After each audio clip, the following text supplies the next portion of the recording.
Good afternoon, my dear students. Today we will complete our lesson number 3, that is fiber to fabric. And last day I have explained you up to page number 42. So today we will start from page number 21, that is spinning cotton yarn. Okay, you can try making cotton yarn yourself. मतलब आप अपने आप में cotton yarn बना सकते हो. कैसे बना सकते हो उसका एक एक्टिविटी दिया, एक्टिविटी 4 में, वही अब हम एक्सप्लेन करेंगे. Hold some cotton wool in your one hand, pinch some cotton between the thumb and forefinger of the other hand. Now gently start pulling out the cotton while continuously twisting the fibers. Are you able to make a yarn? अब बोला है कि आप अपने हाथों में थोड़ा सा कॉटन ले लीजिए, जिसको रुई बोलते हैं. फिर pin some cotton between the thumb, और थंब के बीच में से और 4 फिंगर ऑफ अदर है, ऐसा थंब और 4 फिंगर ऑफ अदर हैंड, दूसरे उंगली के जो 4 फिंगर है उसमें बीच में आप उसको रखिए. फिर आपको क्या करना है, देन धीरे धीरे करके आपको उसको ऐसे करके खींचना है. ठीक है ना, ऐसा करके आपको धीरे धीरे खींचना है. जब आप धीरे धीरे खींचेंगे और उसको ट्विस्ट करेंगे तब आपको कुछ दिखाई देगा. The process of making yarn from fibres is called spinning. ये बहुत इंपॉर्टेंट लाइन है. व्हाट इज स्पिनिंग बोलेंगे तो आपको ये लिखना है, अंडरलाइन करके रखना. In this process fibres from a mass of cotton wool are drawn out and twisted. This brings the fibres together to form a yarn.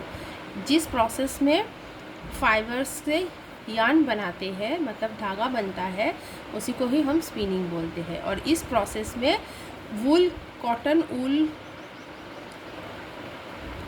ऊल को क्या किया जाता है, खींचा जाता है और उसको ऐसे ट्विस्ट किया जाता है. और ऐसे ही करने के बाद fibres together to form a yarn. जब फाइबर्स एक साथ वो हो जाता है तब आप उसमें से धागा आपको मिल जाएगा, वो धागा बन जाता है. A simple device used for spinning is a hand spindle also called takli. Another hand operated device use for spinning is charkha. तो जो है, जिस डिवाइस से हम ये स्पिनिंग का काम करते हैं उसको हैंड स्पिंडल बोलते हैं, और जिसको हम टकली के नाम से भी जानते हैं. और दूसरा एक अलग डिवाइस आता है स्पिनिंग के काम करने के लिए, जिसको हम चरखा बोलते हैं. Use of charkha was popularised by Mahatma Gandhi as a part of the independence movement.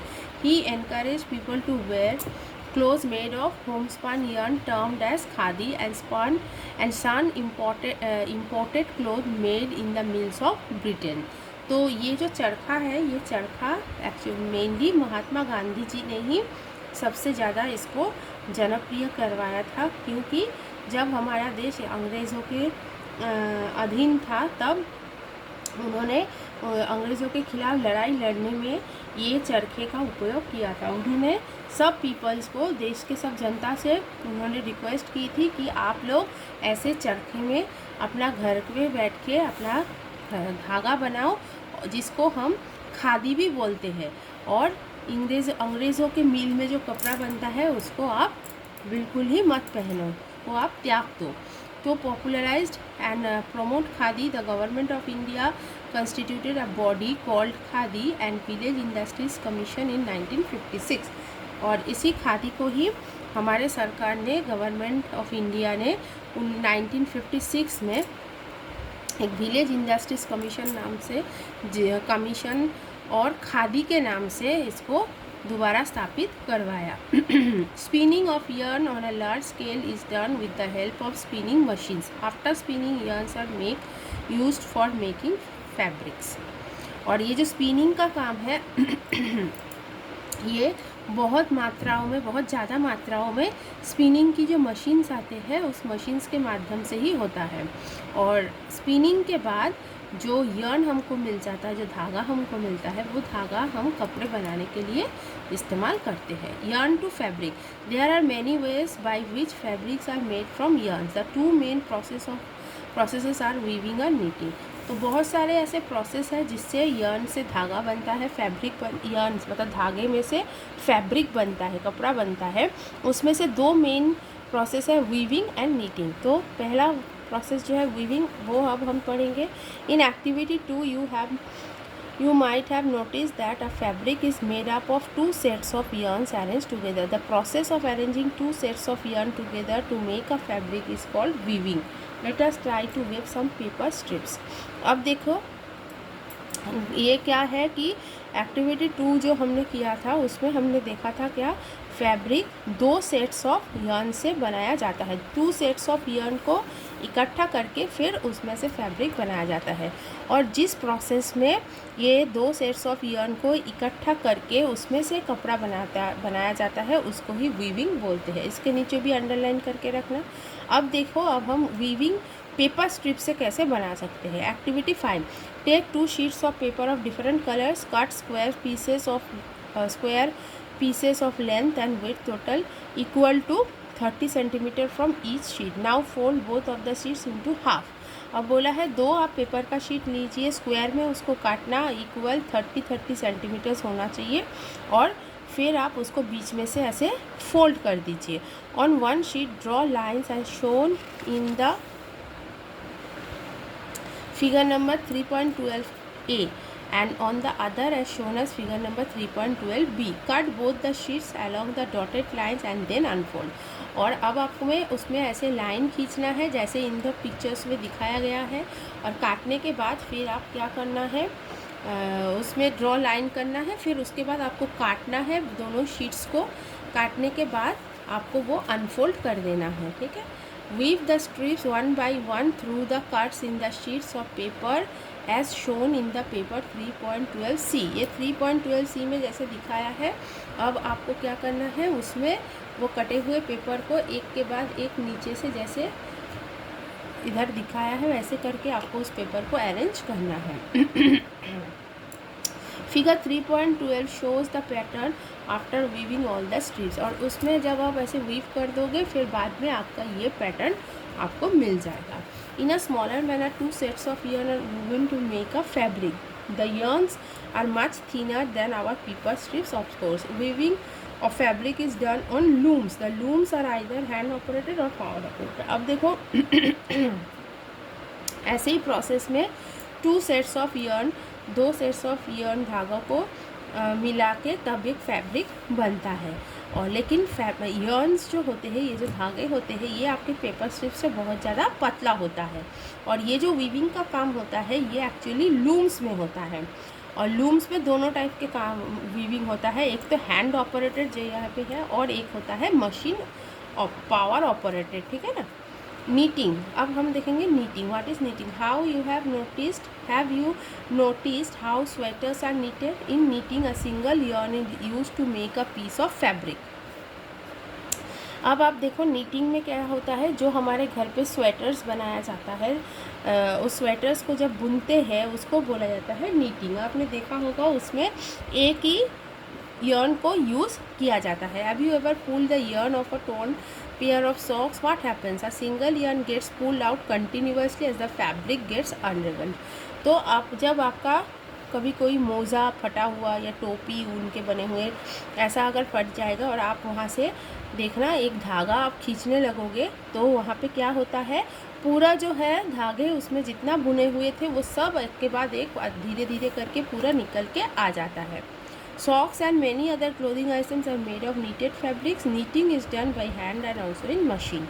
तो ऐसे ही सॉक्स और भी बहुत सारे क्लोथिंग आइटम्स हम जो पहनते हैं ऐसे कपड़े नीटेड के माध्यम से ही नीटिंग प्रोसेस में ही बनाया जाता है। और नीटिंग जो है ये हैंड और मशीन दोनों में ही बनता है, दोनों से ही बनता है। Weaving and knitting are used for making different kinds of fabric. These fabrics are used for variety of clothing items. और weaving और knitting जो है इससे हम बहुत सारे कपड़ों को बहुत सारे फैब्रिक्स को हम बना सकते हैं। और इन सब फैब्रिक से ही हम फिर अपने अलग अलग कपड़े बना सकते हैं। अपना जो पसंद की जो वैरायटी ऑफ क्लोथिंग्स वो हम इससे बना सकते हैं। History of clothing materials. Have you ever wondered what materials people used in ancient times for clothes? It appears that in those times people used the bark and the leaves of trees or animal skins and furs to cover themselves. ये तो हो गया आज की time में। आज की time में देखो कितने सारे यर्न्स बनाने, यर्न्स, फिर यर्न से फैब्रिक से क्लोथ्स, सब हम आजकल अपने जो डेवलपमेंट है, जो हमारे पास जो न्यू टेक्नोलॉजीज है, उससे हम बना सकते हैं। लेकिन पहले एंशियन ज़माने, पुराने ज़माने में लोग क्या पहनते थे? जब उनके पास इतना टेक्नोलॉजीज नहीं था, तब वो लोग क्या पहनते थे? तो उस समय पे लोग अपने आप को पेड़ों के जो छाल होते हैं, फिर बड़े बड़े पत्ते और एनिमल्स के जो स्किन्स होते हैं, चमड़ी होते हैं, और उनके जो फार्स होते हैं, फार्स मतलब उतने उनके शरीर के जो बाल होते हैं, उन सब से अपने आप को ढक के रखते थे। After people began to settle in agricultural communities, they learn to weave twigs and grass into mats and baskets. Vines, animal fleece और hair were twisted together into long strands. अब देखो धीरे धीरे जब लोग एग्रीकल्चरल सीख गए, मतलब खेती बाड़ी करना जब वो सीख गए, तब वो क्या करने लगे कि जो छोटे छोटे पेड़ों के जो ट्विग्स होते हैं, मतलब छोटे छोटे जो डालियाँ होते हैं, उससे और घास से मैट्स, चटाई और बास्केट्स, ये सब बुन बुन के बनाने लग गए। और वाइन्स और एनिमल फ्लीस और से भी वो एनिमल फ्लीस और वाइन्स को इकट्ठा करके, ट्विस्ट करके भी वो लोग लंबे लंबे धागे बनाते थे। These were woven into fabrics, और इनसे ही फैब्रिक्स बनाया जाता था। द अर्ली इंडियंस और fabrics made out of cotton that grew in the regions near the Ganga river. और पुराने टाइम में जब लोग कॉटन को उगाते थे, कहाँ पर? गंगा के किनारे, गंगा जी के किनारे जो ज़मीन थी, वहाँ पे धीरे धीरे इंडियंस, जो हम भारतीय जो लोग हैं, वो लोग क्या करने लगे? गंगा के किनारे कॉटन को उगाने लगे. Flax is also a plant that gives natural fiber. In ancient Egypt, cotton as well as flax were cultivated near the river Nile and were used for making fabrics. और फ्लैक्स जो है, flex भी एक natural fibres में ही आता है, जो हमको प्लांट से मिलता है. और पुराने ज़माने में इजिप्ट में कॉटन और फ्लैक्स, ये दोनों ही उनके वहाँ की जो नदी है, जैसे हमारे यहाँ गंगा जी है, ऐसे उनके यहाँ पे नाइल रिवर है, उस नाइल रिवर के किनारे पे इसकी खेती होती थी, और इससे ही इन लोग अपने फैब्रिक्स बनाते थे. In those days teaching was not known. People simply wrapped the fabrics around different parts of their body.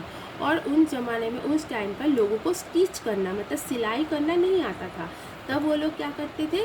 जो फैब्रिक्स उन्होंने बनाया, जो फैब्रिक्स उनको मिला, वो क्या करते थे? अपने शरीर में पूरे उसको लपेट के रखते थे. Many different ways of draping fabrics were use, और बहुत अलग अलग तरीके से वो अपने फैब्रिक को अपने शरीर में अपने आप को मोड़ के उससे रखते थे, लपेट के रखते थे. With the invention of the sewing needle, people started stitching fabrics to make cloth. और जैसे ही नीडल का आविष्कार हुआ, सुई का आविष्कार हो गया, तब लोग क्या करने लगे? उस सुई से बहुत सारे कपड़े सीलने लगे और क्लोथ्स, अपना पसंदीदा कपड़े बनाने लगे. Stitch clothes have gone through many variation since the innovation. और धीरे धीरे करके यही स्टिचिंग ऑफ क्लोथ्स क्या होने लगा? बहुत अलग अलग तरीके के कपड़े में कन्वर्ट होने लगा. But it is not amazing that even today sari, dhoti, lungi और turban is used as an unstitched piece of fabric. लेकिन देखो, इतना अलग अलग तरीके के कपड़े आ गए हैं, उसको सिलाई करके हम डिफरेंट टाइप्स ऑफ कपड़े बना सकते हैं, क्लोथ्स बना सकते हैं. लेकिन फिर भी आजकल भी ऐसे बहुत सारे क्लोथ्स होते हैं जो हम अनस्टिच पहनते हैं. उसमें धोती, साड़ी, लुंगी, टर्बन, ये सब आता है. Just as there is a large variety in the food eaten all over our country, a large variety exists also in fabrics and clothing items. जैसे कि हमारे देश में बहुत अलग अलग टाइप के लोग रहते हैं, तो उनका खाने का भी आइटम्स, फूड आइटम्स भी अलग अलग होता है. ऐसे ही हमारे देश में अलग अलग टाइप के फैब्रिक से अलग अलग टाइप के कपड़े बनाना और पहनने का भी चलन है. मतलब अलग लोग अलग खाना और कपड़े भी उनके अलग, उनका फैब्रिक्स भी अलग होता है, तो डिफरेंसेस इसमें बहुत सारे आपको दिखाई देगा. So students, this is your lesson 3 full explanation. Hope you will all understand, and I will send you all the PDFs, all the exercises PDFs in our class group. So take care, see you in the next class. Have a nice day. Bye bye.